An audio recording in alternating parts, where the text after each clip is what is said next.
আসসালামু আলাইকুম, সবাইকে স্বাগতম আজকের এই ভিডিওতে। আজকে আমি তোমাদেরকে সমাধান করে দিব একাদশ দ্বাদশ শ্রেণীর হিসাব বিজ্ঞান প্রথম পত্রের তৃতীয় অধ্যায়। তো তোমরা যারা 27 এবং 26 ব্যাচ আছো, তোমাদের সবচেয়ে গুরুত্বপূর্ণ সাবজেক্ট হচ্ছে কমার্সের হিসাব বিজ্ঞান। তো হিসাব বিজ্ঞান তোমাদেরকে আজকে সমাধান করে দিচ্ছি তৃতীয় অধ্যায়। বোর্ড 2023 সালে এই তৃতীয় অধ্যায় থেকে কিভাবে ম্যাথগুলো আসে, মূলত আমি এর আগের ক্লাসে তোমাদেরকে বেসিক ক্লাস দিয়েছিলাম। তো সেই অনুযায়ী আজকে আমি তোমাদেরকে সমাধান করে দিচ্ছি বরিশাল বোর্ড। তো তোমরা যারা এই অধ্যায়টা কম বুঝো বা কম পারো, তাদেরকে বলবো তুমি যদি আজকে আমাকে 5টা মিনিট সময় দিতে পারো, তোমাকে আমি 10টা মার্ক উপহার দিব ইনশাল্লাহ। তুমি বিশ্বাস রাখো। তাহলে দেখো আমরা শুরু করি। তো দেখো 2023 সালে বলছে 31শে জুন, মনে রাখবা প্রত্যেকটা অঙ্ক করার ক্ষেত্রে সৃজনশীল পড়ার সময় অবশ্যই তারিখটা কখন এটা মনে রাখবা। তাহলে দেখো 2023 সালে 31শে জুন তারিখে মিতা কোম্পানি লিমিটেড নগদান বই অনুযায়ী, একটু ভালো করে বুঝো, নগদান বই অনুযায়ী ব্যাংক জমার উদ্বৃত্ত 20,000 টাকা ছিল। আমি আবারও বলছি, একটু কালার কলম দিয়ে দেখাচ্ছি। দেখো নগদান বই অনুযায়ী ব্যাংক জমার উদ্বৃত্ত 20,000 টাকা। নগদান বই অনুযায়ী ব্যাংক জমার উদ্বৃত্ত কত টাকা ভাইয়া? এই 20,000 টাকা। তো এই অধ্যায় থেকে যখন তুমি সৃজনশীল গুলো সমাধান করবা, মনে রাখবা একটা কথা, প্রথমে তোমাকে হেডলাইনটা অবশ্যই ভালো করে খুঁজে বের করতে হবে এবং ভালো করে বুঝতে হবে। তুমি যদি হেডলাইনটা খুঁজে বের করতে পারো এবং বুঝতে পারো, তোমার এই অধ্যায় সম্পূর্ণ ক্লিয়ার হয়ে যাবে। কারণ আজকে আমি তোমাদেরকে এমন টেকনিক দেখাবো, তুমি যদি এই অধ্যায়টা কমও যদি বুঝো, কমও যদি পারো, আমার এই টেকনিক তুমি যদি মনে রাখতে পারো, তুমি যে কোনো সৃজনশীল যেভাবে প্রশ্ন করা হোক তুমি পারবা। তাহলে চলো এরপরে দেখো। তাহলে আমরা হেডলাইন খুঁজে পেয়েছি, আর হেডলাইন মনে রাখবা হয়তো সবার উপরেই থাকবো, নয়তো সবার নিচে দেওয়া থাকবে। তাহলে দেখো নগদান বই অনুযায়ী ব্যাংক জমার উদ্বৃত্ত এত টাকা, 20,000 টাকা, এবং তারপরে বলছে 7,500 ও 5,500 টাকা দুইটা চেক ইস্যু করা হয়েছে, কিন্তু 31শে ডিসেম্বরের মধ্যে পরিশোধের জন্য ব্যাংকে 7,500 টাকার চেকটি উপস্থাপিত হয়েছে। তো মনে রাখবা, যখন দুইটা টাকার সংখ্যা দেওয়া থাকবে, এখানে একটা টাকার সংখ্যা হচ্ছে 7,000, একটু ভালো করে বুঝো, একটা টাকার সংখ্যা হচ্ছে 7,500 আর একটা হচ্ছে 5,500।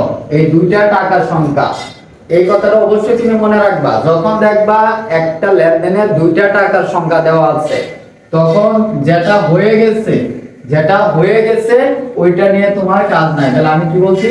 যেটা হয়ে গেছে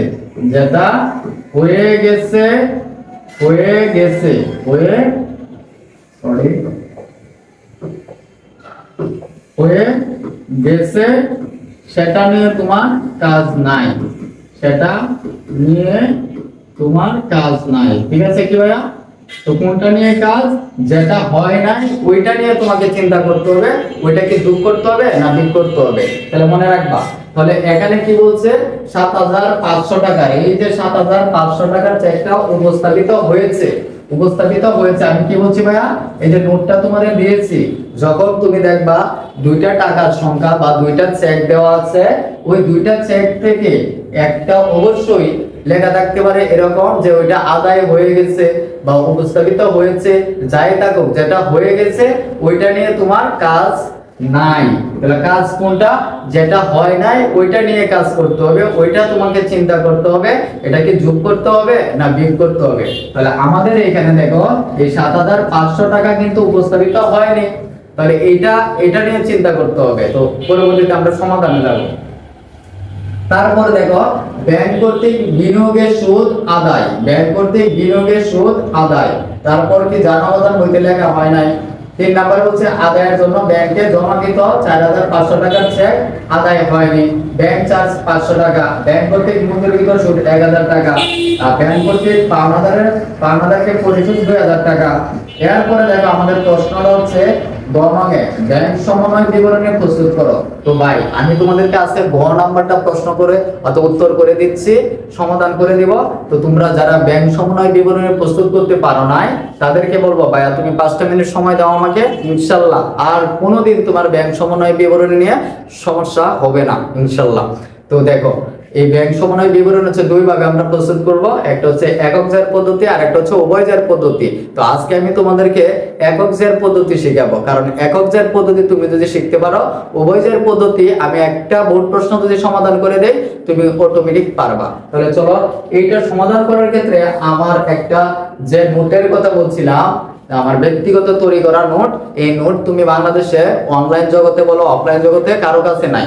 আজকের পর থেকে কেউ যদি এইভাবে পড়ায় তাহলে ধরে নিবা এটা আমার নোট, কারণ এটা আমার ব্যক্তিগত তৈরি করা, শুধুমাত্র এই ব্যাংক সমন্বয় বিবরণীকে নির্ভর করে তৈরি করছি। একটু দেখো মনোযোগ দাও ভাইয়া, তোমাকে আমি শিখাচ্ছি কি দেখো, নগদান বই অনুযায়ী ব্যাংক জমার উদ্বৃত্ত কিংবা পাস বই বা ব্যাংক বই অনুযায়ী ব্যাংক জমাতিরিক্ত এই দুইটা হেডলাইন এখানে আছে। এই দুইটা হেডলাইন একটাই, এই দুইটা হেডলাইনকে একটাই বোঝাচ্ছি, ঠিক আছে?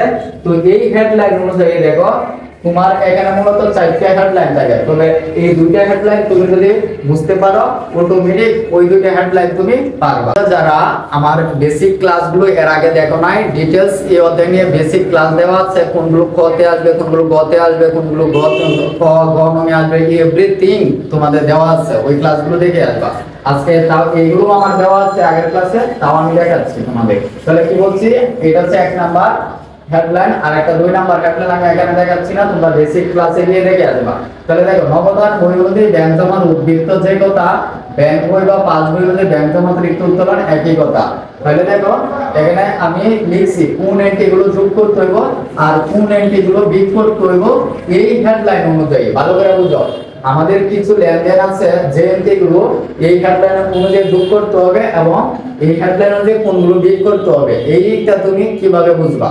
তাহলে দেখো তুমি যদি এটা যদি নাও বুঝো, কমও যদি পারো, এই নোটটা তুমি তৈরি করে রাখতে পারো স্ক্রিনশট দিয়ে, বা এটা তুমি নোট করে রাখো, তাহলে তুমি পারবা। যদি নাও বুঝো তাহলে দেখো এই হেডলাইন অনুযায়ী আমাকে যোগ করতে হবে। তুমি যদি ওই এন্ট্রির শেষে যদি এরকম কথা উল্লেখ থাকে যে চেক ভাঙানো হয়নি যে কথা, উপস্থাপিত হয়নি একই কথা। তুমি যদি কোনো লেনদেনে যদি দেখতে পাও যে ভাঙানো হয়নি বা উপস্থাপিত হয়নি এই অধ্যায়ের এবং এই এরকম কথা যদি উল্লেখ বুঝি থাকে, তাহলে এই হেডলাইন অনুযায়ী এটা যোগ করবা, আর কোনো চিন্তাই নাই তোমার। এরপর কোনো কিছু আদায় করছে ব্যাংকে, কি কি আদায় করতে পারে, লভ্যাংশ আদায়, বিনিয়োগের সুদ আদায়। তো এগুলো হচ্ছে আমার এর আগের ক্লাসে কিন্তু দেওয়া আছে, তাও আছে দেখাচ্ছি। মঞ্জুরকৃত সুদ দেওয়া আছে, তাহলে এই হেডলাইন অনুযায়ী যোগ করবা। কোনো কিছু ব্যাংক কি করছে, পরিশোধ করা হয়নি, অর্থাৎ ব্যাংক কোনো কিছু পরিশোধ করেনি, তাহলে এই হেডলাইন অনুযায়ী যোগ করবা। ব্যাংকে কেউ কোনো কিছু জমা দিচ্ছে, যেমন দেনাদার সরাসরি ব্যাংকে জমা, তাহলে এই হেডলাইন অনুযায়ী এটা যোগ করবা। এরপর দেখা গেল কয়টা কি, এই 5টা তুমি মনে রাখলে এই অধ্যায় শেষ, যোগের কাজ।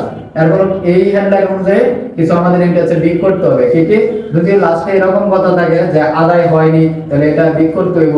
প্রত্যাগিত চেকের ক্ষেত্রে তোমাদের অবশ্যই মনে রাখতে হবে ইস্যুকৃত আর একটা হচ্ছে ব্যাংকে জমাকৃত, একটা হচ্ছে ইস্যুকৃত আর একটা হচ্ছে জমাকৃত।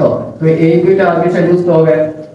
তারপর হচ্ছে পরিশোধ, ব্যাংক করছে পরিশোধ, এটা এই হেডলাইন মধ্যে বিয়োগ করতে হবে।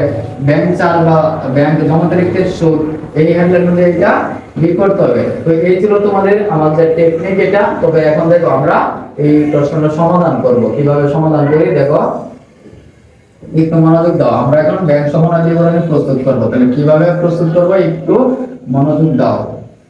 দেখো আমি আচ্ছা এখন বিষয় হচ্ছে তোমরা কি এই অধ্যায়ে কি কিভাবে গড় তৈরি করতে হয় এটা কি বুঝো? তো যারা গড় প্রস্তুত করতে পারো না, বিশেষ করে যারা 27 ব্যাচ আছো, তোমরা অনেকে এই অধ্যায় তো এখনো কেউই ধরে নাই। আমি একমাত্র আমাদের কোচিং এ এই 3য় অধ্যায় পর্যন্ত চলে এসেছি অলরেডি। ইনশাআল্লাহ আমাকে যদি 1টা মাস বা 1.5টা মাস যদি সময় দিতে পারো, হিসাব বিজ্ঞান মনে করো যে তামা হয়ে যাবে ইনশাআল্লাহ। তাহলে দেখো আমরা এটা একটু করি। এটা আমরা কিভাবে গড়টা একটু করবো, আমি একটু সাইডে নিয়ে এখানে একটু দেখাচ্ছি তোমাদের। দেখো গড়টা হবে এরকম, বিবরণ টাকা, ঠিক আছে, বিবরণ টাকা। তাহলে দেখো তোমরা সুন্দর করে একটু লিখে নিও, আমি তোমাদের শুরু করে দেখাচ্ছি কিভাবে ব্যাংক সমন্বয় বিবরণ প্রস্তুত করতে হবে। অবশ্যই উপরে তোমরা দেখাবা যে ব্যাংক সমন্বয় বিবরণী, কোম্পানির নামটা সবকিছু লেখবা। আমি যেহেতু আজকে তোমাদের প্র্যাকটিস করাচ্ছি তাই শুরু করে দেখাচ্ছি কিভাবে করতে হয়, এরপরে একদিন সুন্দর করে দেখাবো, না সমস্যা নাই। তাহলে তোমার এই সৃজনশীল থেকে তোমাকে খুঁজে বের করতে হবে হেডলাইনটা। তাহলে হেডলাইন আমরা পাইছি কি, নগদান বই অনুযায়ী ব্যাংক জমার উদ্বৃত্ত। তো এই হেডলাইনটা লিখে দিবা, নগদান বই অনুযায়ী ব্যাংক জমার উদ্বৃত্ত, নগদান বই অনুযায়ী ব্যাংক জমার উদ্বৃত্ত, এই হেডলাইনটা লিখে নিবা। ঠিক আছে ভাইয়া, লিখে এভাবে দাগ দিবা। কত টাকা? 20,000 টাকা। এই দ্বিতীয় করে টাকাতে বসাইবা, বসানো শেষ। এরপরে কিছু এন্ট্রি আমাদের যোগ করতে হবে আর কিছু এন্ট্রি আমাদের বিয়োগ করতে হবে, মনে রাখবা। কিছু এন্ট্রি আমাদের যোগ করতে হবে আর কিছু এন্ট্রি কি করতে হবে? বিয়োগ করতে হবে, মনে রাখবা এটা।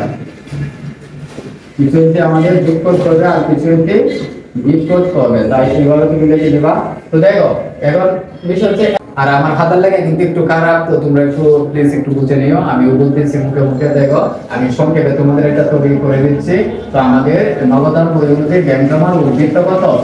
এই যে 20,000 টাকা। এই 20,000 টাকা অবশ্যই লিখে নিবা। তারপর দেখো এই সৃজনশীল থেকে আমাদের কিছু এন্ট্রি যোগ করতে হবে আর কিছু একটু বিয়োগ করতে হবে। তাহলে দেখো আমরা প্রথমে কি বলছি, একটা হচ্ছে 7,500 টাকা, একটা কত? 7,500 টাকা, আরেকটা হচ্ছে 5,500 টাকা। দুইটা চেক ইস্যু করা হয়েছে, কিন্তু ব্যাংকে উপস্থাপিত হয়েছে এই প্রথম চেকটা।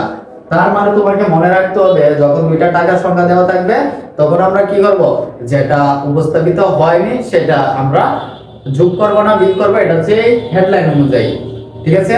আর তাহলে এখন বিষয় হচ্ছে, দেখো এখানে একটা কথা বলে রাখি, এটা হচ্ছে কে কার মতো হবে। এই হেডলাইন হচ্ছে আমি ব্যাংকের মতো হব, এই হেডলাইন অনুযায়ী হচ্ছে আমি ব্যাংকের মতো হব।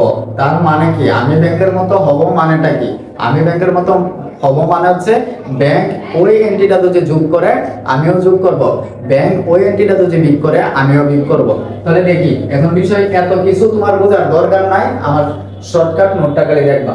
দেখো লাস্টে আমি কি বলছি, উপস্থাপিত হয়েছে, এরকম না। আমি কি বলছিলাম, বাগদানো হয়নি বা উপস্থাপিত হয়নি। আর এখন এটাও বলছি কি, দুইটা টাকার সংখ্যা থাকলে যেটা হয় নাই এটা আমাদের যোগ করবো না বিয়োগ করবো, এটা আমরা ডিসিশন নেব। তাহলে এই দেখো 5,500 টাকা, যে প্রথম 7,000, এই 7,500 টাকার চেকটা কি উপস্থাপিত হয়েছে। তার মানে কি, এই যে 5,500 টাকার চেকটা উপস্থাপিত হয়নি, তো উপস্থাপিত হয়নি হলে এই হেডলাইন অনুযায়ী কি করতে হয়, যোগ করতে হয়। তাহলে এটা এভাবে লিখে নিবা, এইভাবে লিখবে না, এখানে ওই কথাটা লিখে নিবা যে ইস্যুকৃত চেক ব্যাংকে উপস্থাপিত হয়নি, কত টাকা? 5,500 টাকা। এরপরে দেখো 2 নাম্বারটা একটু দেখি, ব্যাংক কর্তৃক বিনিয়োগের সুদ আদায়। মনে রাখবা আমি তো বলছিলাম কি, যদি কোনো কিছু আদায় করে তাহলে এই আদায় করেছে বা হয়েছে শব্দটা উল্লেখ আছে, তাহলে কি করবা, এই হেডলাইন অনুযায়ী যোগ করতে হবে। তাহলে 2 নাম্বার দিবা, এখানে যা আছে তার ব্যাংক কর্তৃক বিনিয়োগের সুদ আদায় এটা লিখবা। আর এখানে এটা কত নাম্বার? 2 নাম্বার, তাই 2 নাম্বার লিখলাম। কত টাকা? 1,500 টাকা। ওকে। তারপর দেখো আমি কি বলছি, এখানে 3 নাম্বার হচ্ছে আদায়ের জন্য ব্যাংকে জমাকৃত যা আদায় হয়নি। দেখো আমি কি বলছিলাম, ওই এতে আদায় হয়নি শব্দটা উল্লেখ থাকলে কি করতে হবে, মাইনাস করতে হবে। এত কথা তোমার বোঝার দরকার নাই, এত কথা বোঝার দরকার নাই, লাস্টে খালি দেখবা আমার ওই টেকনিক গুলো আছে কিনা। আদায় হয়নি শব্দটা উল্লেখ থাকলে এটা কি করতে হবে, মাইনাস করতে হবে। তাহলে এখন তুমি এটা দেখো, এখানে লিখবা 1 নাম্বার, 1 নাম্বার দিয়ে ওই কথাটা লিখবা যে আদায় ব্যাংকে জমাকৃত চেক আদায় হয়নি, এটা কত নাম্বার? 3 number entry. কত টাকা? 4,500 টাকা। এই 4,500 টাকা এখানে লিখবা। তারপর দেখো ব্যাংক চার্জ। দেখো ভাই এত কিছু কথা তোমার বোঝার দরকার নাই, আমার শর্টকাট নিয়মে কি ছিল, ব্যাংক চার্জ থাকলে এটা কি করতে হবে, এই হেডলাইন অনুযায়ী বিয়োগ করতে হবে। তাহলে ব্যাংক চার্জ কত? 500 টাকা। তাহলে 2 নাম্বার লিখো, লিখে এটা এইভাবে যা ব্যাংক চার্জ এটা লিখবা, লিখে এটা কত নাম্বার? 4 নাম্বার। কত টাকা? 500 টাকা লিখে নিবা। তারপর দেখো ব্যাংক কর্তৃক মঞ্জুরকৃত সুদ 1,000 টাকা। এখন দেখো আমি এত কথা বলবো না, আমার শর্টকাট নিয়মে তোমাকে কি দিছি, মঞ্জুরকৃত সুদ থাকলে এই হেডলাইন অনুযায়ী কি করতে হবে, যোগ করতে হবে। তাহলে দেখো 3 নাম্বার লিখো, 3 নাম্বার লিখে এখানে ব্যাংক কর্তৃক মঞ্জুরকৃত সুদ কি করছে, মূল্যকৃত সুদ, এই কথাটা লিখবা। লিখে কত নাম্বার? এটা 5 নাম্বার এখানে লিখবা। কত টাকা? 1,000 টাকা। এই 1,000 টাকা এখানে লিখবা। তারপর দেখো আরেকটা আছে ব্যাংক কর্তৃক 6 নাম্বারে ব্যাংক কর্তৃক পাওনাদারকে পরিশোধ, আমি কি বলছি শর্টকাট নিয়মে, ব্যাংক কর্তৃক পরিশোধ, কোনো কিছু ব্যাংকে যদি পরিশোধ করে তাহলে এটা কি হবে, এই হেডলাইন অনুযায়ী বিয়োগ করতে হবে। তাহলে লিখো 3 নাম্বার দাও, ওই কথাটা লিখবা, ব্যাংক কর্তৃক পরিশোধ অর্থাৎ ব্যাংক কর্তৃক পাওনাদারকে পরিশোধ, যে কথাটা আছে ওই কথাটা লিখে নিবে। এটা কত নাম্বার, 6 নাম্বার। কত টাকা ভাইয়া, 2000 টাকা। আর যেহেতু কোনো এন্ট্রি নাই তাহলে এখন হচ্ছে আমরা যোগ এবং বিয়োগ করব। তাহলে এই টাকাগুলো আমি যোগ করি, যদি যোগ করি কত টাকা হচ্ছে দেখো, 5000 6000 7000 8000 টাকা হচ্ছে 8000। তাহলে এটা এই 8000 আর 20000 কত, 28000 টাকা হচ্ছে এখানে। 28000 টাকা আমি যোগ করব। মনে রাখবা এটা যারা 27 ব্যাচ আছে এভাবে সমান চিহ্ন, সমান বলতে এইভাবে দাগ দিবা, দাগ দিয়ে এটা সমান সমানই অর্থাৎ এটা সোজা সোজা এই টাকা যোগফলটা নামাইবা, নামানোর পরে এইটার সাথে এটা কি করবা, যোগ করবা, এভাবে টান দিয়ে নিবা, যোগ করে যোগফল নামাবা।